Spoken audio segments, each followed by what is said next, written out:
It was an ordinary day at the bustling airport. The low hum of travelers, soft flight announcements, and the comforting scent of coffee filled the air. No one noticed Harold Cooper, a quiet elderly man, as he calmly walked toward his seat. That was until security arrived. "Sir, we need to remove you," said one of the guards coldly. Passengers turned to stare, whispers circling in disbelief. What no one knew was that Harold wasn't just a frail old man. One call from him, and the entire airline would be shaken to its core. At JFK Airport, the day continued under a gray, overcast sky. Travelers rolled suitcases along the polished floors, shuffling toward their gates.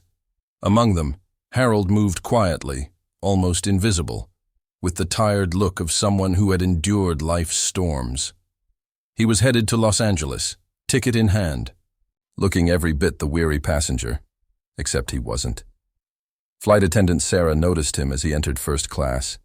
Her eyes scanned the worn brown coat, his slightly hunched frame, and the scuffed leather briefcase. She murmured, "That seat is reserved," but Harold didn't hear or didn't care. He walked with intention, each step deliberate, his gaze set straight ahead. He took his seat, closed his eyes, and sighed gently. Around him, murmurs began. A businessman in a sleek suit sneered, whispering, "He must have bought it as a joke," to the woman beside him. They chuckled quietly. Harold remained still. Sarah soon returned, speaking to a nearby security guard in hushed tones. "That man in seat 1A, he shouldn't be there." The guard frowned and approached, his boots thudding heavily against the floor.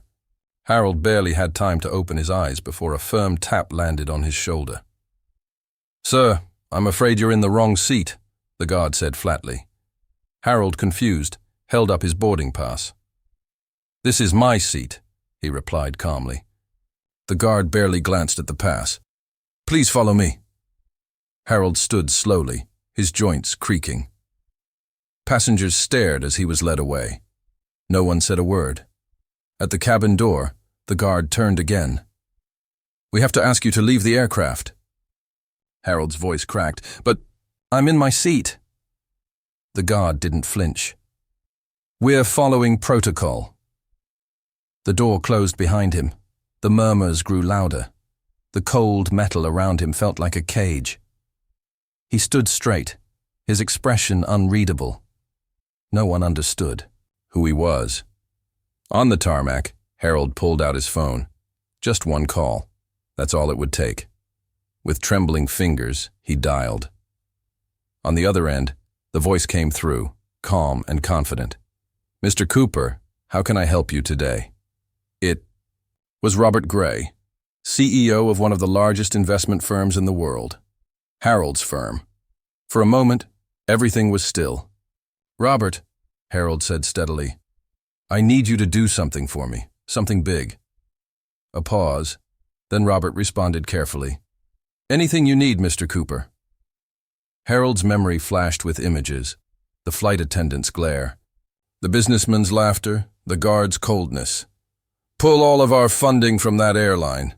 $4 billion, every last cent." There was silence. "Are you sure?" Robert asked. "That's an enormous sum." Harold didn't hesitate. "I said pull it. Now." "Understood, sir," Robert replied. The call ended. The decision was made. Harold stood still, feeling the weight of what had just happened. They had humiliated him, but they had no idea who he was. Now they'd learn. He turned from the gate and walked away, slow and steady, his dignity intact. The damage was already done.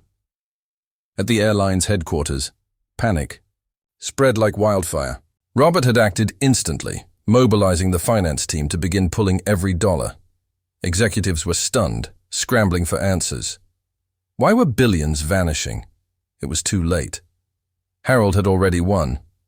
Soon the media would catch wind of the unraveling disaster.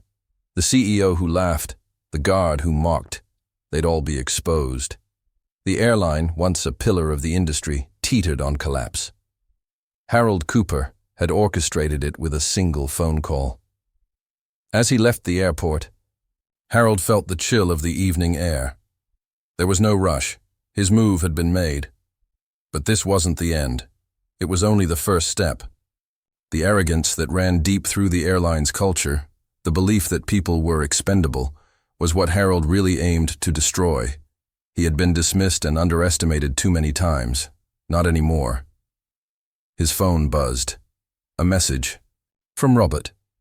The funds have been pulled. The media is already asking questions. The board is in an emergency meeting. Harold smiled. Everything was unfolding faster than expected.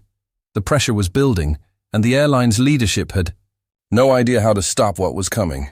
Scrambling, they pointed fingers at one another, desperate to assign blame for the catastrophe. In the shadows, Harold watched silently, letting the chaos unfold. But Harold had more than just observation in mind. He had a final, devastating move planned, one that would leave them ruined. He wasn't just out for revenge. He wanted to leave a mark, to ensure the lesson would never be forgotten. This wasn't just about money. It was about respect, about power. As he merged onto the highway, Harold's thoughts drifted to the airline's CEO, the man who had ordered him off the flight, laughing as if Harold were just another face in the crowd.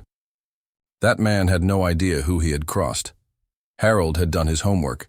He knew everything, the CEO's family, his finances, his weaknesses, and he would exploit them all. The airline's downfall would pale in comparison to what Harold had in store for him. The CEO's mistake, treating Harold Cooper like he was disposable, that slight would be repaid tenfold. At home, Harold paused at the door.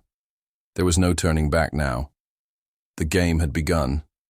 The pieces were in motion. Soon the world would understand just what Harold Cooper was capable of.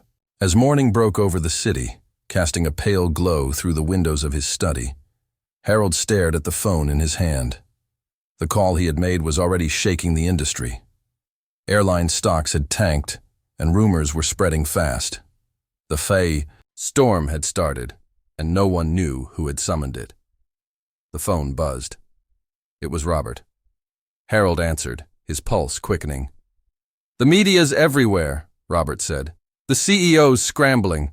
Full-blown damage control. They're in chaos, Harold. This is bad." Harold tapped his desk with a faint smile. "Good. Let them panic. Let them feel the consequences." There was a pause. "You understand what you've done, right? This isn't just about the money anymore. The whole industry's watching. They'll fight back." "I've been ready for years," Harold replied. "This was never about the money. It's about the message." Robert was silent, but he understood. This wasn't about profit. It was about tearing down the illusion of invulnerability. Harold had once been humiliated. Now he was the one pulling the strings. "You have a plan, don't you?" Robert asked. "I do," Harold said, "and it's already unfolding." The airline's CEO was just the beginning. Harold wanted him to feel the weight of every person he had ever dismissed, disrespected, or trampled. He wanted the world to know no one is untouchable. Another alert lit up Harold's phone, a news headline about the $4 billion investment withdrawal. His plan was working, but this was just the first wave. Harold was already thinking about his next move. "Get me everything," Harold told Robert. "Every detail about the CEO, every weakness, every secret." "You'll have it," Robert replied. Harold ended the call, his mind already racing. The media frenzy was just a spark. The real fire was coming. As the day wore on, he began to set his plan in motion. Every step was deliberate, every contact, every move calculated. From his penthouse window, Harold looked out at the city as the sun sank behind the skyline, the sky streaked with orange and purple. He had shaped the world to this moment, and now the final piece was falling into place. His phone buzzed again, another message from Robert. The CEO was being questioned by authorities. The media demanded answers. The collapse had begun. Harold smiled, fingers tightening around a glass of scotch. The sound of ice clinking was the only noise in the room. "Good," he murmured. "Let them feel it." But this wasn't just about ruining reputations. Harold wanted the CEO to suffer, to truly understand the pain he'd caused others. This wasn't about a settlement. It was about dismantling the system that protected the powerful. A knock interrupted his thoughts. He opened the door to a sharply dressed man who handed him a sealed envelope. "It's all ready, Mr. Cooper." Harold took the envelope. Inside was the final weapon, a legal demand for the return of the full investment, plus interest, within 48 hours. Failure to comply would mean exposing the CEO's darkest secrets. It would be the end. He picked up the phone and dialed. "Mr. Cooper." The CEO's voice quivered.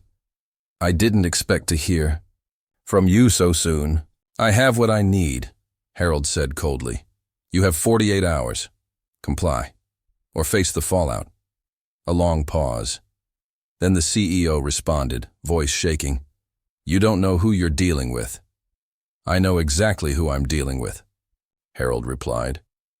"And you're about to learn exactly who I am." The line went dead. Harold placed the phone down, satisfaction gleaming in his eyes. This was no longer about retaliation. It was about legacy. And Harold Cooper was about to ensure that his would be the last name the world would remember.